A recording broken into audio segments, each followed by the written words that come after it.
Hello everyone and welcome to today's video. This will be a video about Rift Helard. We'll talk about how to use it, how not to use it, what are the benefits of it, and how it could potentially be counterproductive instead of actually benefiting you. Some examples will be shown as well to demonstrate what exactly we'll be talking about and make it much more clear and easy to remember. Let's first talk about how to use it, then how not to use it, what are the benefits of Rift, and how it could potentially be counterproductive. Before we get into the 4 points, let's show you how to properly kill Rift efficiently, taking as little damage as possible. Alright, so the way that you would like to do Rift is the following. So first of all, don't hit by the dash. Go back, hit the eye.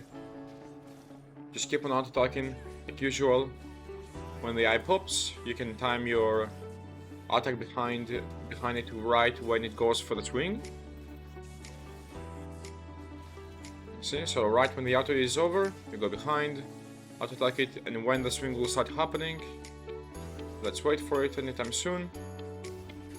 You go to the side, or you can go right here. If not behind Rift, you can go on the side of it, and this will still be a dodge. Just don't stay in front of it and take damage for free.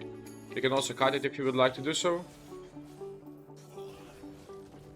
And that's pretty much how you take Rift. See, and once again we go behind Rift to pop the eye right when the auto is over, because once the auto is over, it seems like there is an animation for Rift, so it is standing still for some time, for about like a second and a half, which gives you enough time to go behind it and get the eye hit. Alright, so let's go into how to use Rift. Rift does 3 damage on towers, which means when the tower plates are up, if you will have enough time to hold it, you will like to use it for the last 2 plates, which are the hardest to take and take the most amount of time. When you spawn Rift early into the game, it does approximately 1.5k damage, and it scales up to 2.5 to 2.6k damage. When the plates fall, avoid using Rift for a tier 1 tower which has no plates, because tier 1 tower with no plates is the easiest tower to take. Using Rift for a tower that is much less HP than the damage that is being dealt is another thing that you would like to avoid. You want to make sure that you get as good of a usage as possible from Rift to deal as much damage as possible to the towers and to gain as much tempo and gold as possible from its usage, applying pressure on the enemy team, making them much more likely to make a mistake that you and your teammates can capitalize on. This works the best when the enemy team members are far away from you and you can push without being interrupted. Usually this is for top laners, since they go and split push on the side lane, opposite side of the current objective on the map. Here is a clip as an example for how to use and how to not use Rift.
Fucked up. No, don't use it.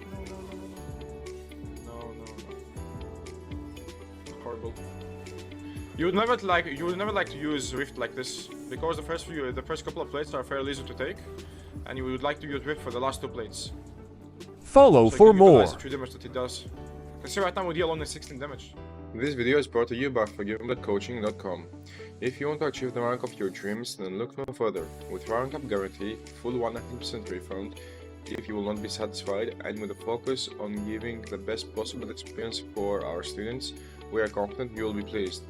Join the already satisfied students with great and fast results. Link in the description below. Now back to the video. The way using Rift can be counterproductive are the following. Using Rift way too early during the laning phase, taking the first tower, then allowing your enemy laner to freeze the wave at tier 2 tower, forcing you to overextend for gold, which will make you much more likely to get collapsed on. This is considering you will not have any other way to snowball your big gold lead that you got from taking the late and first tower gold somewhere else on the map.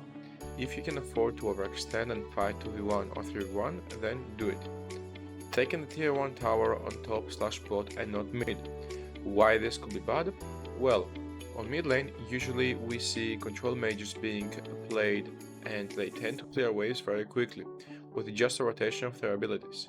Taking the tier 1 tower on mid lane allows for flanks on enemy mid laner when he will be walking up for CS, which gets to apply pressure.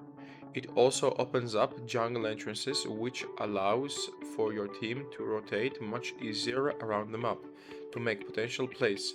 Flanks, the waves will also be pushed up farther on the lane as well, which provides much more vision for the enemy team members when they walk back to mid lane compared to no vision if the tower will be still up. Freezes on mid lane will not be that possible too, because the lane is much shorter, which means waves arrive faster. There will be no need to overextend as much. Now, for top and bot, it does not mean it is bad to use Rift there. What ultimately matters the most is how you get to use that gold that you gain once the play has been done. For top lane, it can be really useful because split pushing will start happening, or for bot lane because compared to top lane you get a support, so two members will be freed up from the team to roam around the map, take towers, move for potential plays, objectives, place vision, etc. The general rule of thumb about Rift is you want to be able to create new opportunities that were not there before, to be able to excel even further ahead in the game. Something extra which will be for split pushers is the following. Take a Rift at around 18 minutes, give or take. The reason for that will be once you get Rift it lasts for 5 minutes. Taking Rift, let's say at 18:30, will allow you to hold it up to 23:30. At 20 minutes into the game, Baron spawns, and especially if you are fed and can create a lot of pressure on the side lane, you want to use Baron being up, forcing your teammates to go at the opposite side of where you are, which should be bot lane, so you would like your teammates to be on top side, and to potentially being able to get 2 towers for free, because if your teammates go for Baron or they start pushing top lane, this will attract quite some attention over there, which is exactly at the opposite side of the map from where you are, which will allow you to get that play off, potentially get 2 towers down, and potentially sometimes even get the inhibitor plus 1 Nexus tower. That's it for today. Thank you so much for watching. Hope you enjoyed the video and learned something new today. If you enjoy these kind of videos, please make sure to like the video, subscribe, and share the video with your friends so they can learn what you just did. We'll see you in the next video. Take care. Bye bye.